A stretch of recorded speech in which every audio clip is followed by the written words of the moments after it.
thank you for joining us today for what we hope will be the first of a long-running series of interactive live webinars brought to you by a coalition of the Southwest Conscious Capitalism chapters consisting of the Los Angeles, Orange County, San Diego, and Arizona chapters. My name is Maureen McCumsey, and I am one of the founding board members of the Los Angeles chapter. For this inaugural event, we are delighted to have Doug Rauch as our guest. Doug is a current Co-CEO of Conscious Capitalism, Inc., which is the international organization that oversees all of the Conscious Capitalism chapters around the world, which are growing every single day. Because of Doug's role within the Conscious Capitalism movement and his vast experience, we can't think of a better person to provide us with some really deep insights into what conscious capitalism really looks like in practice. Doug spent 31 years at Trader Joe's within the last 14 years as its president, growing from just a few stores in Southern California into the nationally acclaimed and beloved brand and retail success story it is today.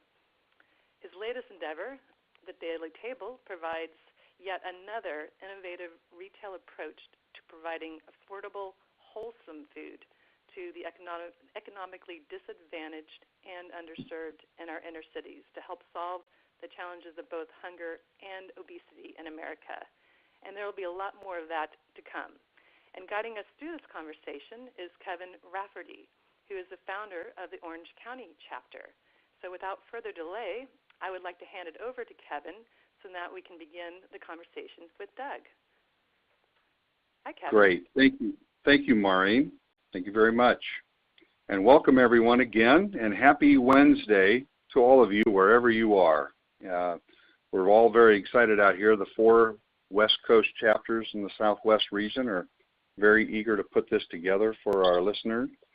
And again, Doug Rauch, thank you very much. He's graciously sharing his time with us to spread this message about conscious capitalism and all the wonderful benefits that many, many people in the business community are experiencing.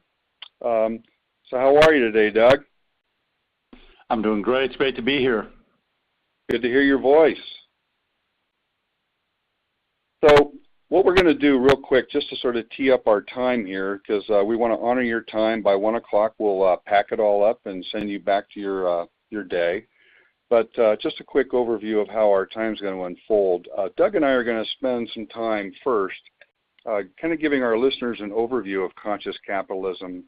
He and I are going to have an interactive dialogue. There'll be, for those of you who are online, there'll be some slides that will appear on your screen. And for those of you offline, you'll be able to just follow along.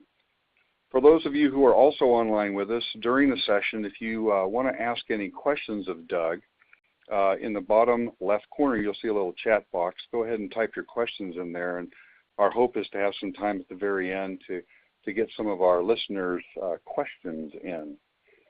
So with that housekeeping out of the way, Doug, let's just get right into this, dive into this thing called conscious capitalism, which is actually a very, very incredible movement that's spreading all over the country and as well as the globe. Sometimes we call it conscious business. Sometimes there's a conscious leadership language to it. So we'd like to get your insights in this. And so for our audience, who have maybe, some of our audience might have some a limited or no prior exposure to conscious capitalism, I'd like you to take a few minutes, Doug, and just walk us through a brief overview of conscious capitalism, which by itself is a big topic, so we're going to kind of squeeze it in here in our time today. But what is it, how it got started, where is it today, and what are the key principles and pillars that we call them in the conscious capitalism movement? So Doug, can you just kind of walk us through that if you would? Sure. And it will be just an overview because we do want to make sure we have lots of time for rich interaction and questions, and hopefully with not just with you, Kevin, and I, but also with those who've been able to sign in. So conscious capitalism, you know, in many ways, I'd like to argue, you know, that it's been around for thousands of years because it's the way good business is always done. And it's really a recognition of the that business is a story of we, not just a story of me. But capitalism as such, was more or less crafted and came out, of the Enlightenment, and then in the years in England, where Adam Smith in 1776 published *Wealth of Nations*, and is often regarded in many ways as kind of the first founder, formulator of the theory of capitalism. Interestingly enough, of course, he never mentions the word capitalism, and he himself was a moral philosopher. So one of the interesting things about capitalism, and certainly in the way Adam Smith wrote about it, is that he wrote at a time when there was a deeply religious society. I mean, England in the late 1700s was still deeply religious, had very strong value system that was just embedded in the concept of capitalism that he wrote about. And so, as we can talk later, one of the interesting things that's happened is as we have become a secular society, and capitalism as an economic system gets itself sort of decoupled from a value system, you start to see funny things occur. And so I would like to go back to the fact that I think capitalism itself is one of the most magnificent inventions of the human mind when it comes to just ways in which we can share and exchange goods and services, that it is a phenomenal, it's a phenomenal system for social cooperation. So I happen to believe that business is fundamentally good, or it's ethical because it's good because it creates value. I mean, basically businesses, by definition, are creating goods or services that people want, or they don't exist. And it's ethical because it's based on voluntary exchange. In capitalism, no one's forced to, go into a retail store or do business with a bank or go to or do anything else. It's a free market. It also, in my mind, it's noble because it can actually elevate our existence, not only from the meta societal benefits of ending poverty and helping extend life expectancies and all of the amazing technological and advances that we've made in business and medicine, et cetera, but also because of the value it can do and elevate our existence from a sense of meaningful livelihood and doing things that are significant to us as individuals. And then finally, I would say that business is heroic. That oftentimes business gets a bad rap. That it's sometimes referred to as extracting value from society, but the vast majority of businesses create value for society, and they're heroic because they truly give people jobs. They create prosperity for societies, and that profits are the engine for prosperity. They're how societies are able to take and reinvest the money into things that really matter. So to me, I think that business is heroic when it has that ability to elevate humanity.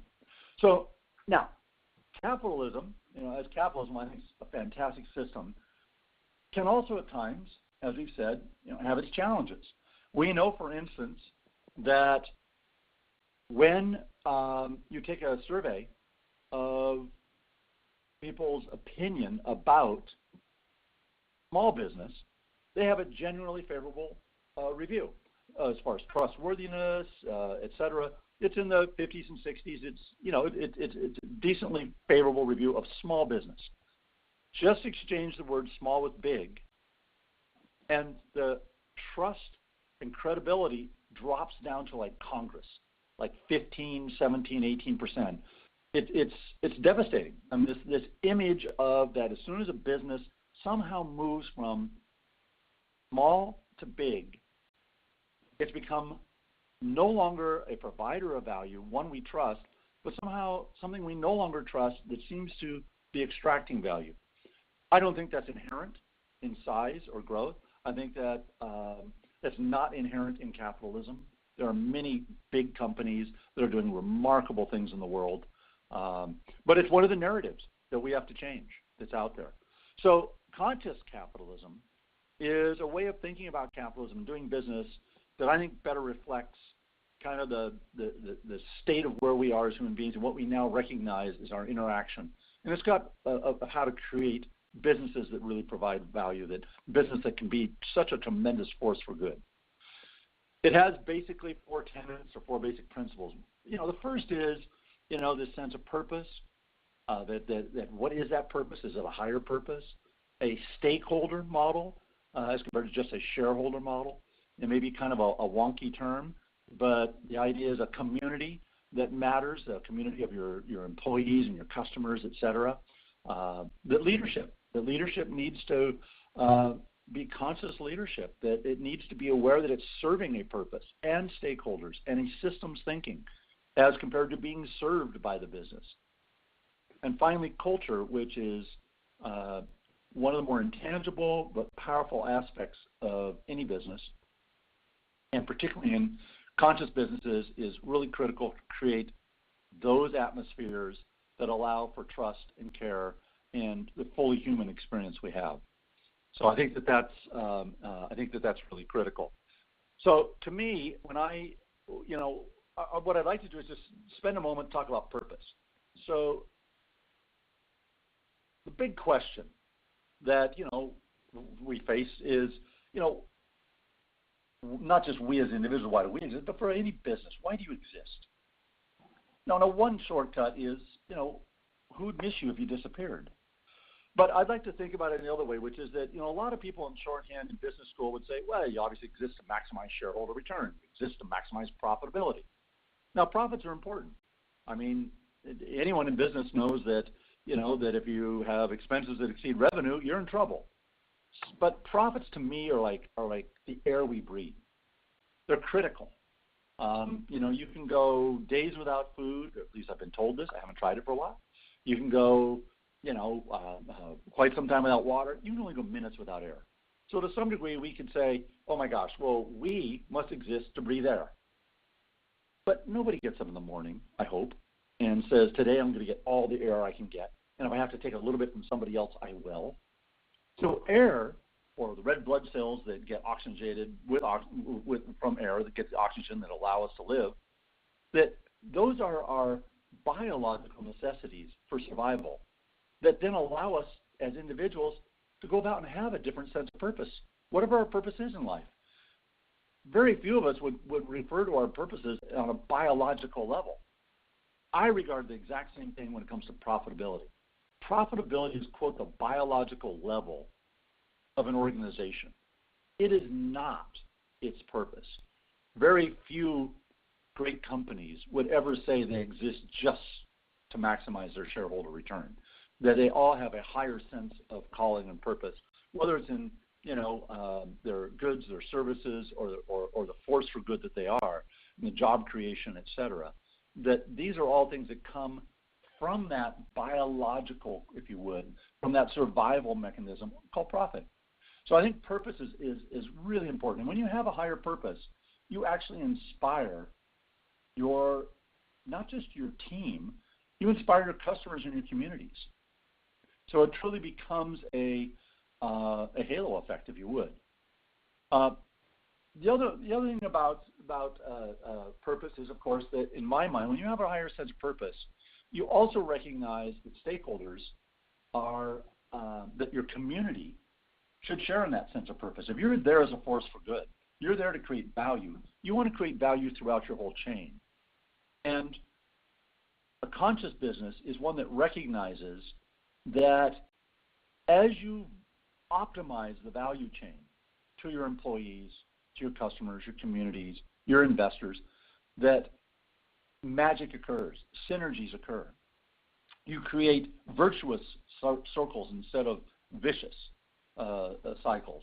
And that, quite honestly, my conviction, and there's anecdotal studies on this of all different types, shows that the best way to a bottom line increase is by taking care of the top line stuff that we'll call, customer service, employee engagement, being a good steward in the community and the environment, all that other stuff, making sure that there's a value chain throughout all of that.